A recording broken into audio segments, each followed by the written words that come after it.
much of what we're going to talk about is related to attacks against Jewish people and the fallout of that amongst families and how families deal with those consequences.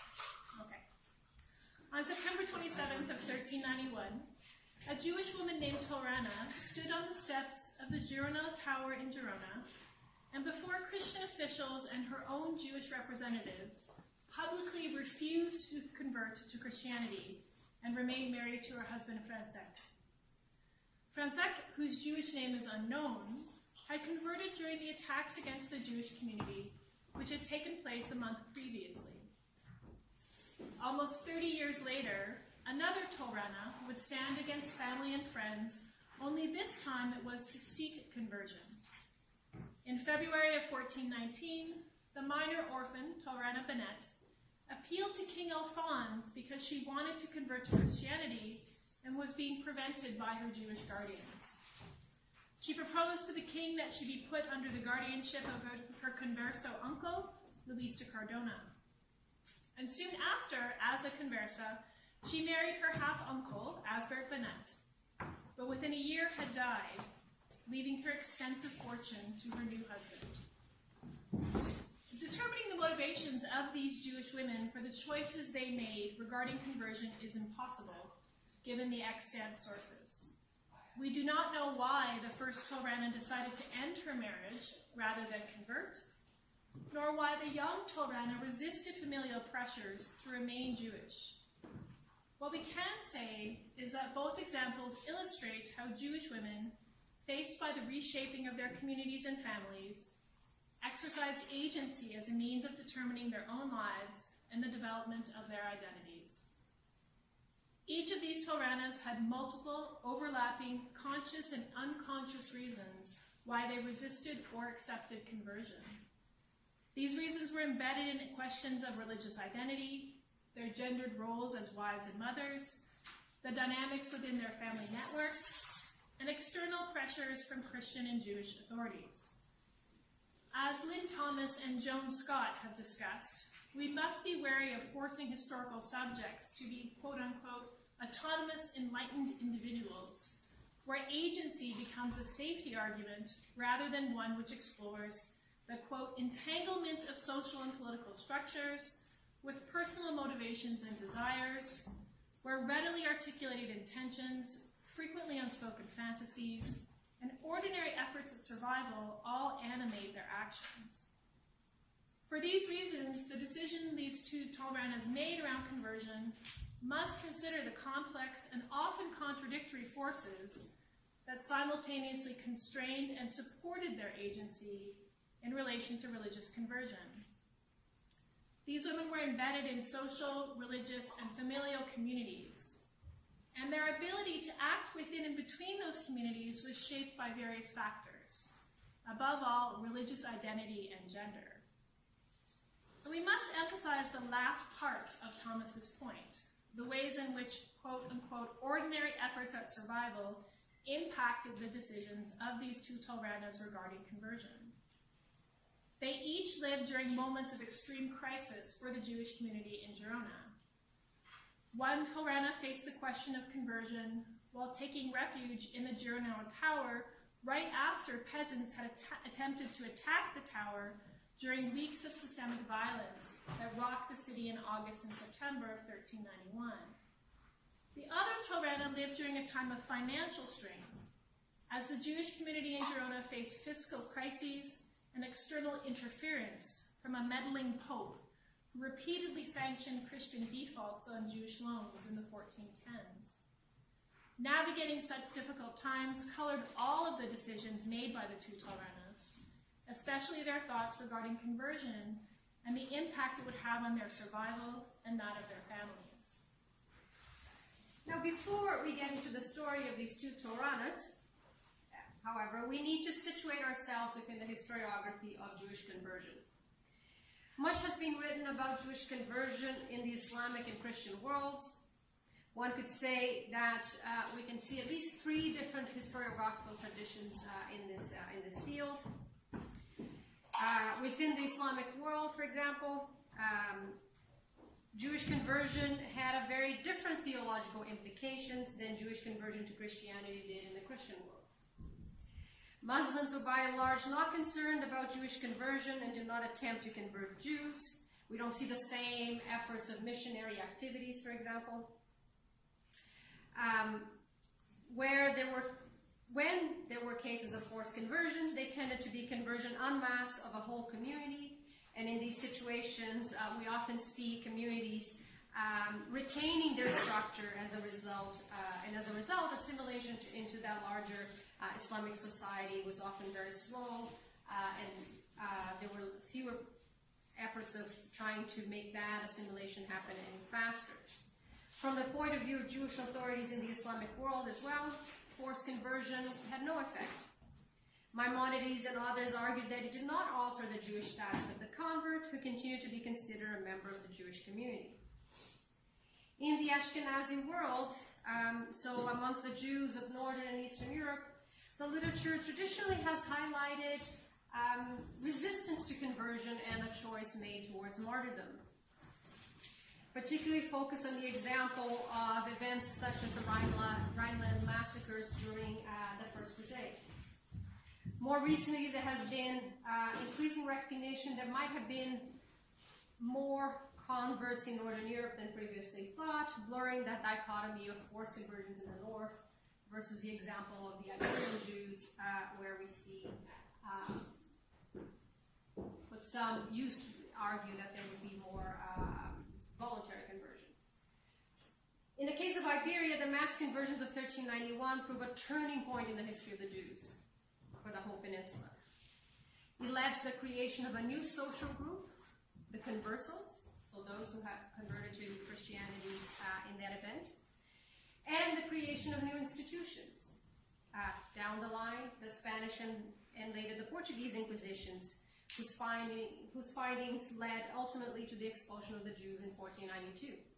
And I mentioned the Spanish Inquisition and the Portuguese Inquisition because they were officially created to deal with the issue of the existence of conversos. So what happened in 1391? I'll start with this map. So it's sparked by the anti-Jewish preaching of the Archdeacon of Seville. So there's Seville in the south of the Iberian Peninsula here. Riots against Jews erupted first in Seville, later on throughout Castile and the Crown of Aragon.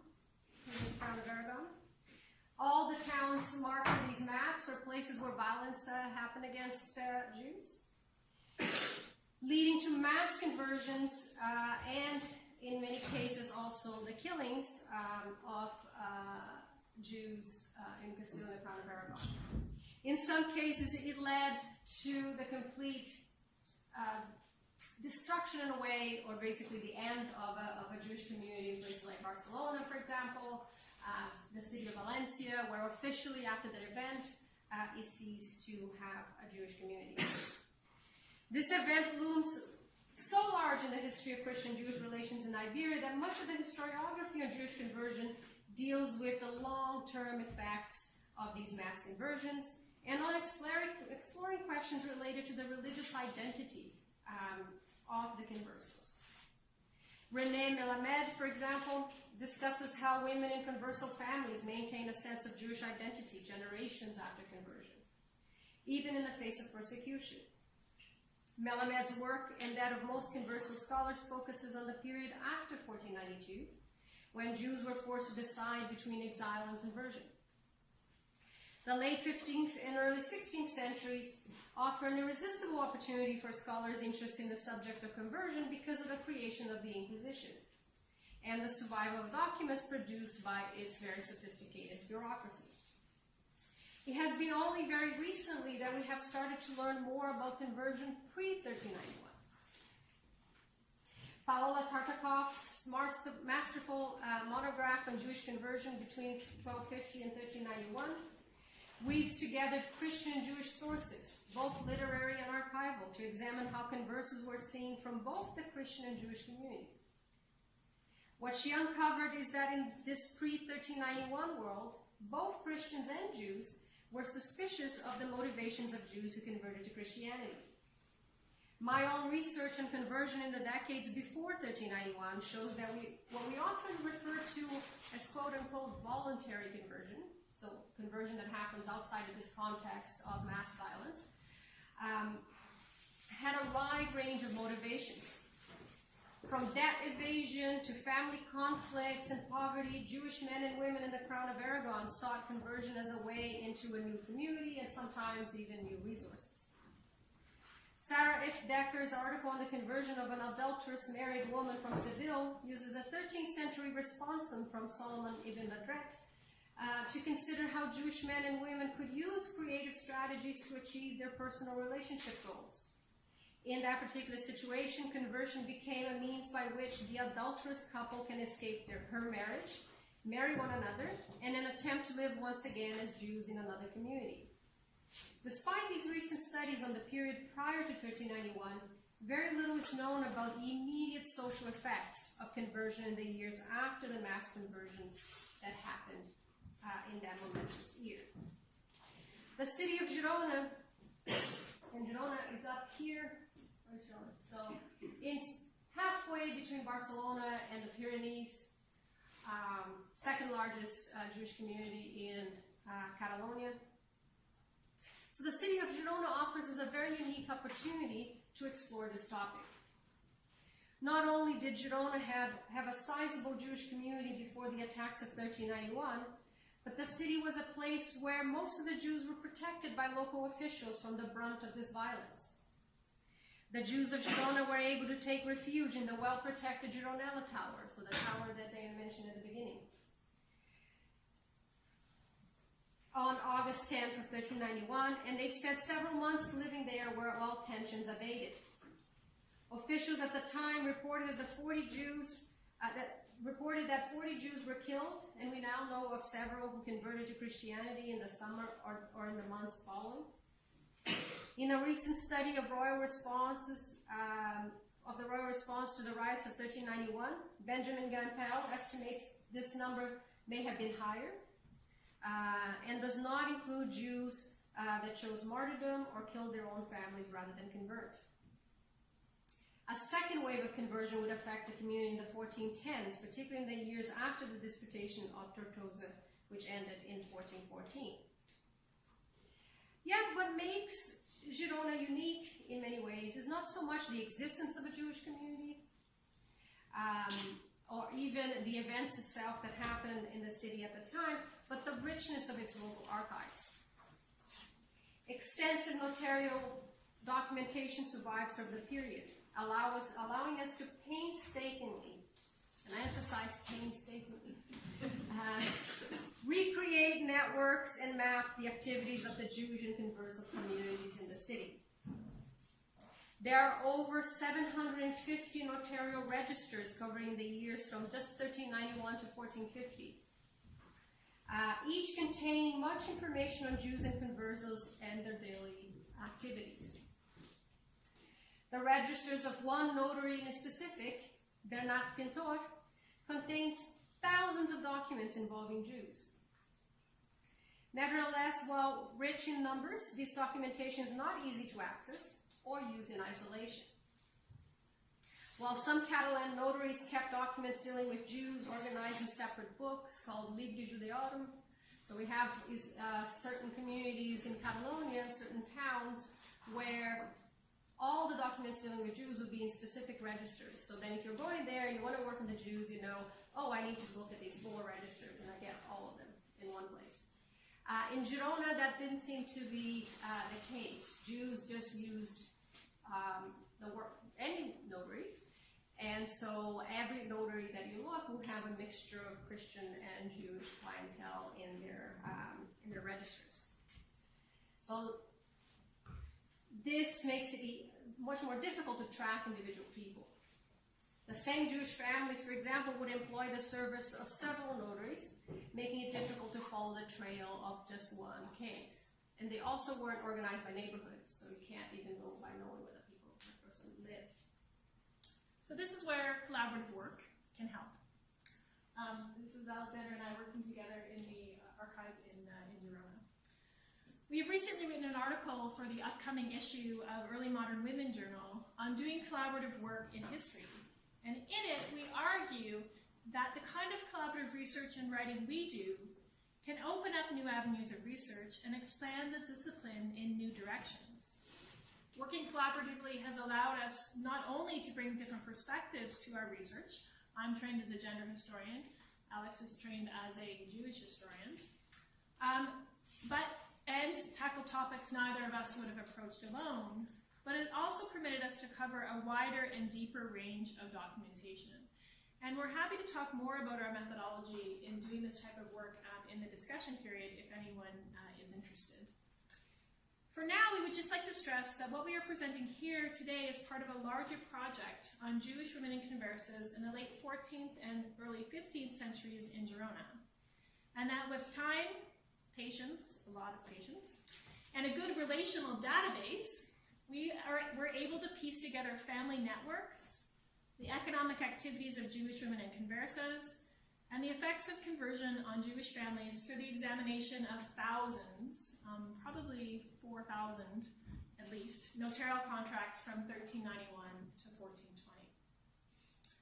In an article we recently published on step families and conversion in late medieval Girona, we explored how some married couples and kin groups were able to continue normative relationships and actions despite the conversion of some members, and we call these mixed families.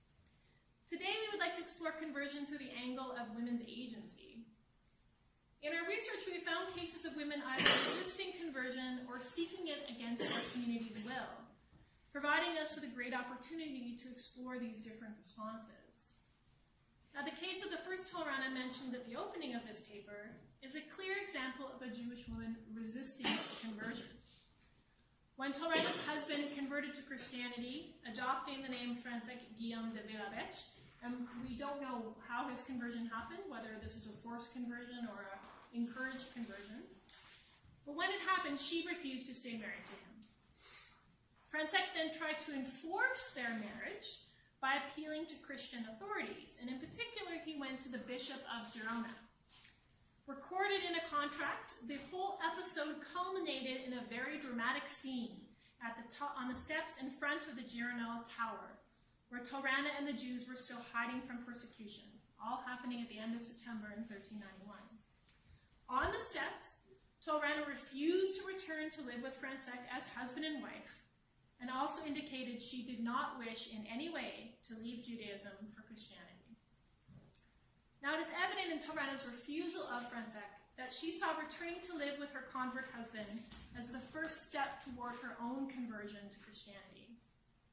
Indeed, the regulations within canon law around the maintenance of marital relationships between Jews and converts demonstrate that such was the hope of Christian authorities.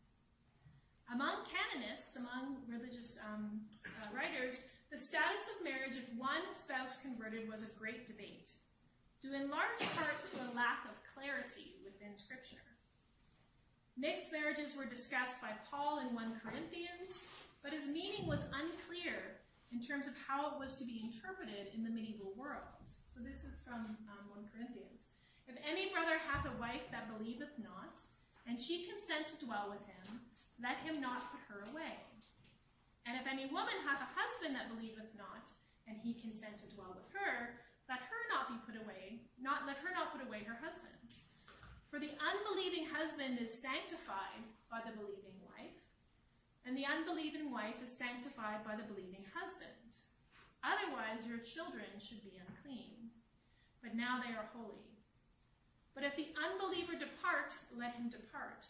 For a brother or sister is not under servitude in such cases, but God hath called us in peace. Some, like St. Augustine, argue that Paul's comments indicated that these couples should be legally separated, but not allowed to remarry. Others suggested that the Pauline edicts were justification for divorce and remarriage. Gratian argued that mixed marriages should be dissolved, but later commentaries on this topic were gendered. Johannes Teutonicus stated that if a woman converted, quote-unquote, she should leave her husband, lest he recall her to her former error. However, if the husband was the convert, the couple should remain married, quote-unquote, for women are more easily influenced by a man than the other way around. Apparently Johannes Teutonicus did not know many women. Gratian did make a distinction between cases in which a non-Christian spouse left a Christian spouse and cases in which they continued to cohabitate. If the non-Christian spouse left, the Christian spouse was allowed to remarry. But if the non-Christian spouse stayed, the Christian spouse would be able to obtain a separation, but could not remarry. Canon law indicated that situations such as that of Taurana and Francesc, the convert could remarry when a Jewish spouse refused to convert or stay living with a Christian, thus nullifying their Jewish marriage. Nevertheless, it was difficult for married women who had children to take the stance that Taurana did in refusing to stay married. As Paula Tartikoff has shown in her work on Jewish women in conversion, wives often paid dearly when refusing to convert with their husbands. Conversion did not automatically lead to the end of the marriage from either the Christian or the Jewish perspective. And in both cases, an official annulment or divorce writ was needed. The husband could refuse to provide his wife with a divorce, and the converted father would get control of the children. Yet response evidence indicates rates of divorce due to response evidence indicating rates of divorce due to conversion from Ashkenaz communities, so from Northern European communities, suggests it was common for men to convert, but not their wives. And this pattern is one we see evidence of in the period after the disputation of Tortosa in Girona.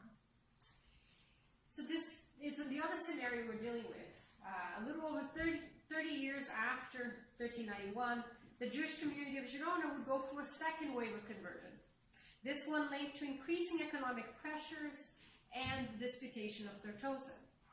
In the years following the violence of 1391, death and conversion had significant effects on communal and family lives.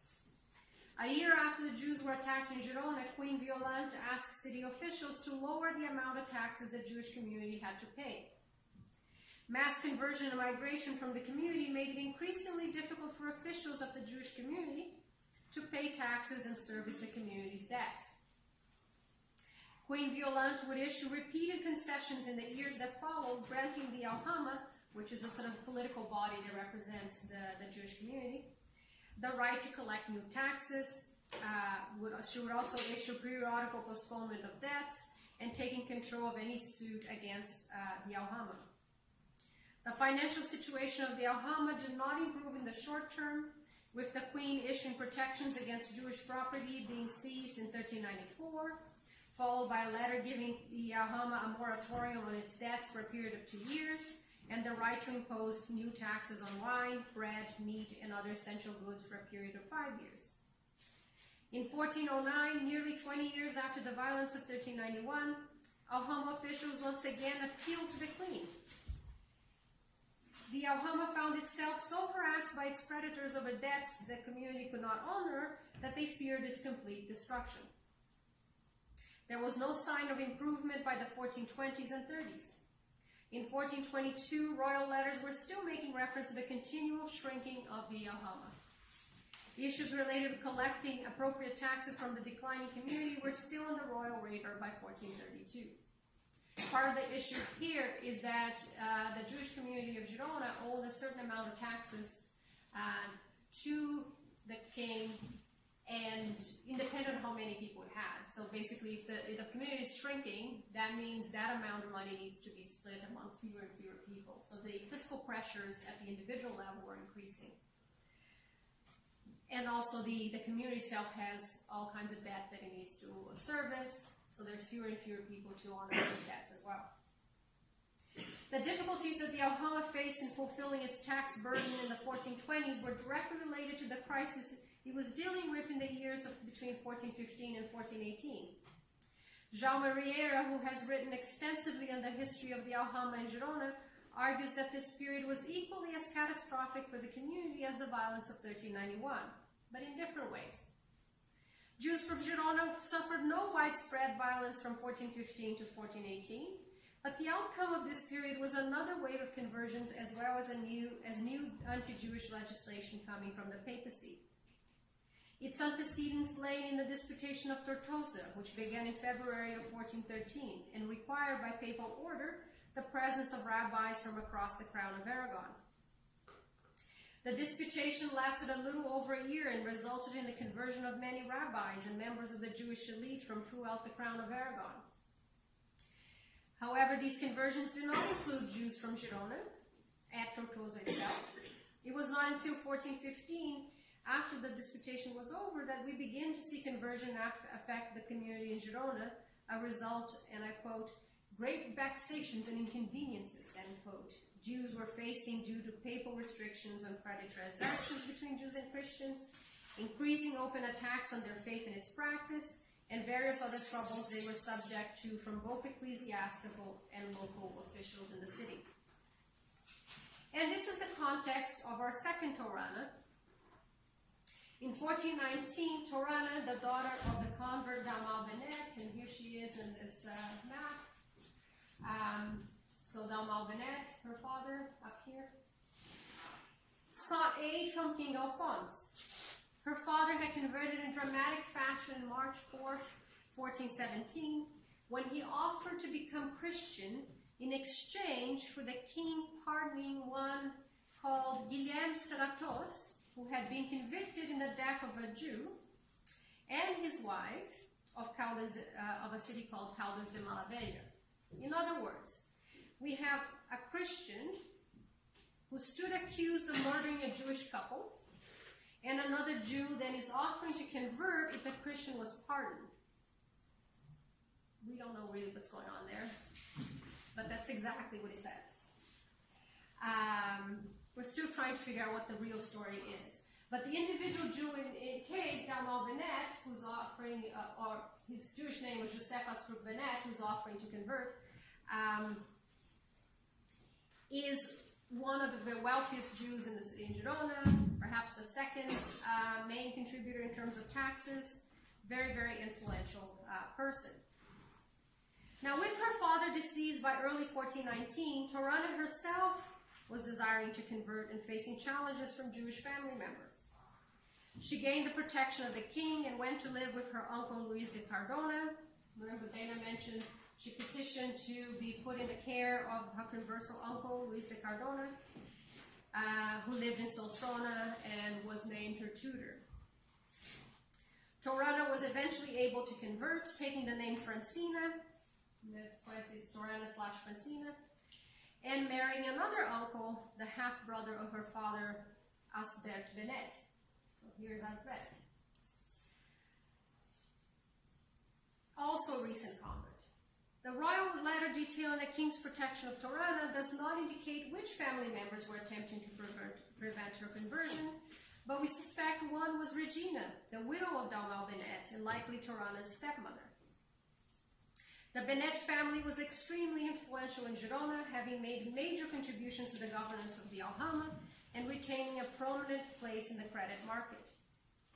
Torana's father, Josephus Benet, was nominated by Queen Violante as one of 14 regidors for the Alhama in 1408 and continued that function for several years. His father, Astruc Benet, had dominated governance of the community from the 1380s until his removal by the Queen, who substituted his son in 1407. Both men also engaged deeply in the credit market of Girona, extending loans to Jews and Christians alike. The Benet family would keep this prominence as Christian converts, despite potential divisions between the various branches of their kin group. Astruc Benet's son and Joseph Astruc Benet's half-brother, Ferrer Astruc, retained the strong financial position of his family after his conversion in 1419. So this is him here. As Asbert Benet, he received the title of Venerable. And such were his family fortunes that in his will, he named a master of theology and a knight as his executors. And he remarried a Christian woman, Francina, the other Francina, also named Francina, which was no end of confusion on our part until we figured out these are two different Francinas who died much later in 1468. So based on the surviving documentation, the notarial records and royal letters which detail the case of the two Toranas, The agency of these women to determine their own religious faiths around conversion seems apparent.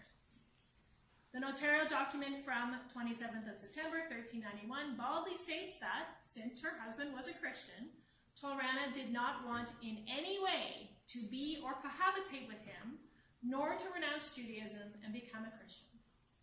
The royal letter from 15th of February 1419 presents Tolrana Benet as petitioner to King Alphonse, indicating her desire to convert, against the will of her Jewish guardians.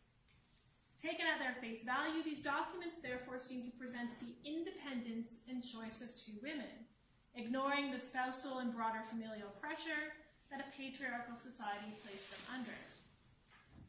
But as Thomas and Scott remind us, we must be wary of making this safety argument based on the surface of such documentation. Notarial records and royal letters were constructed documents, shaped by legal formulations and bureaucratic practices. They were designed to present a desired outcome, and therefore omitted much of what was going on around them. These omissions can be frustrating for the historian, as we are often left with more questions than answers. Was the first Tolrana having marital problems prior to 1391, and therefore her stance on the steps of the Girondin Tower was less about religious identity and conviction, and more about an attempt to end an unhappy marriage? Jewish rulings did allow women to initiate divorces if they found their husbands repugnant. And this stance was one that was taken by Maimonides in the 12th century, who said, "If she said, I find him repugnant, and I cannot have intercourse with him, he is forced to divorce her immediately." By the late 13th century, however, rabbinic scholars in Northern Europe had tempered such viewpoints, influenced by concerns about the perceived growing numbers of women who wanted to divorce their husbands for this reason. Now, these limitations on divorce were brought to Spain by rabbis who migrated there from Germany and France, although it is difficult to tell based on the extant evidence what impact they had in abolishing previous rulings. Regardless, women who sought divorce for such reasons faced a difficult situation. Potentially named as a rebellious wife, such women could lose their ketubah, so their dowry property they brought to the marriage, and thus their economic rights. Now, Tolrana, the wife of Francesc, was on firmer ground in seeking out a divorce because of her husband's conversion. While Christian authorities were somewhat ambivalent in their views regarding conversion and mixed marriages, arguing that convert husbands should stay with their Jewish wives in order to encourage their conversion, Jewish authorities, not surprisingly, argued the opposite. Avram Grossman, who wrote probably the most important book on Jewish women in medieval Europe, explains that, quote, husbands who converted were asked to divorce their wives, who refused to convert with them so as to enable them to remarry. Conversion by a husband did not end their marriage, and thus divorce was necessary for her to remarry. In her study of the Jewish community in Palermo after the expulsions of 1492, Nadia Zeltis argues that some women preferred to remain Jewish rather than stay married to their convert husbands, with the Jewish community pressuring Christian officials to help these women receive divorce writs. Francesca's conversion to Christianity therefore provided Tolrana with an accepted framework within which to seek out divorce from her husband. At the same time, it is possible Tolrana was under pressure from her own family to stay Jewish, perhaps with concerns over future children and family inheritance. While the notarial contract involving Francesc and Tolrana makes no mention of her dowry, whom should control these assets after their marriage ended was likely of concern to her family. We do know from other evidence in the months after the violence of 1391 that conflicts over the control of property erupted between couples when one spouse converted and the other did not.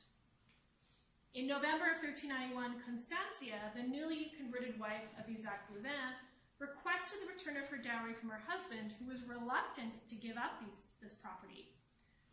Isaac stated that because he did not want to convert to Christianity, nor did he want to end their marriage, his wife had no right to the restitution of her dowry. Now, presumably, Francesc could make a similar argument if disputes arose over the control of Tolrana's property.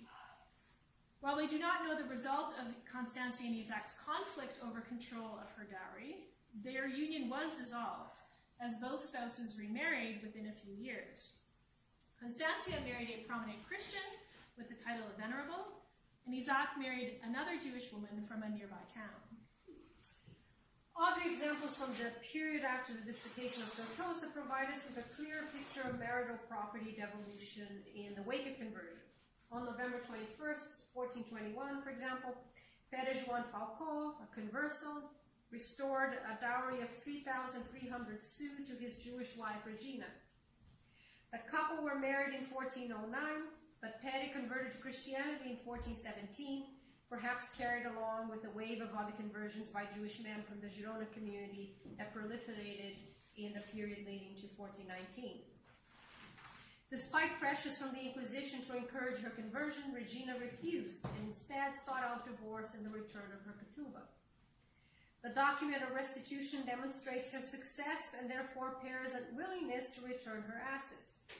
Given that Regina was Père's first cousin, and their family was extremely prominent in the Jewish and converso communities in Girona, it is not surprising that he agreed to restore her dowry. Unlike the case of Regina and Père João Falcó, we have no information of Torana's family, this is the first Torana, and their possible roles. Did they encourage her to resist Francesca's attempt to convert her, aiming instead to find her another Jewish husband and thus prevent her dodo property from coming into Christian hands? Did she lose her family during the violence and now was trying to cling to what remained of her community? While the description of her conflict with her husband on the steps to the Gironella Tower makes for dramatic reading, the individuals involved quickly disappear from the records. We know the family of our other Torana, Torana Benet, in much more detail since the Benets were such a powerful and influential family in the Jewish community of Girona, and thus left many documents with it to trace their story. For Torana Benet, what influence did her soon-to-be husband have on her decision to convert? Not only was Asvet her half-uncle, but he shared inheritance rights with her to the estate of her grandfather and his father, Astruc Benet. So here's Astruc Benet. It's his father, but through this, and also the father of Dabal Benet. So they're related, and both of them shared in Girona. The taxes that so burdened Jews in the early 15th century were removed after conversion. Francina and Asbert's marriage allowed the family to consolidate their wealth and ensure its survival for the next generations.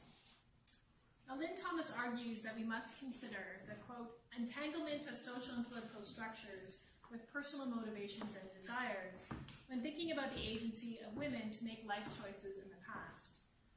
For the two Toranas, the complexities of marriage, divorce, and inheritance highlight what Thomas refers to as ordinary efforts at survival. How these influenced the decisions these two women made regarding conversion. While we can glimpse at what lay behind their actions, disentangling their motivations clearly is often impossible without more detailed evidence. Conversion of one spouse could often destroy marriages and break families apart, and draw attention by both Jewish and Christian authorities.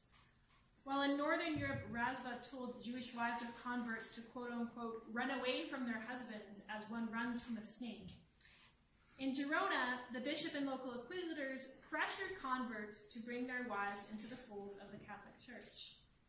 Indeed, we have evidence from the 1420s of local inquisitors attempting to prosecute converts whose wives and children remained Jewish. Grasping the determinations that underlay the choices of the two Toranas to resist and welcome to conversion to Christianity in late medieval Girona is difficult for us based on the extant evidence. While notarial records and royal letters can provide us with a window into their lives, highlighting the agency of these women to determine their own religious identities, at the same time, these documents are frustratingly opaque in helping to unpack the complex and entangled reasons which influence that agency. These women were embedded in religious, social, and familial communities, and their ability to act within and between those communities was shaped by various factors, above all, religious identity and gender.